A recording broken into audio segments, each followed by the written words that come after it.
When you go to the cinema, there'll be a different price for adults than students or senior citizens. And most people are okay with that.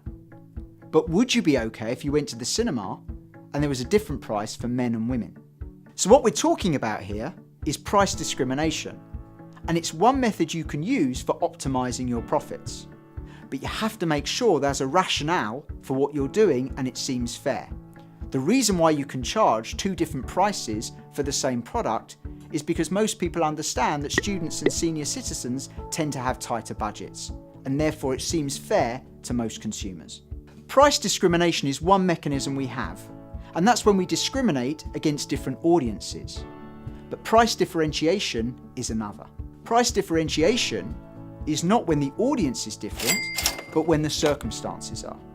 For example, take a film. You would charge a different price for a Saturday night than a Tuesday afternoon. The screening of the film is exactly the same, but the circumstances change.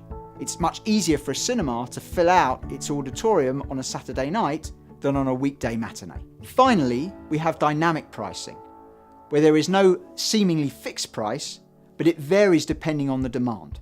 A good example of this, of course, is airlines, where you can go onto a website and get the price of a ticket, and a week later look at exactly the same ticket at exactly the same date and find that the price has changed.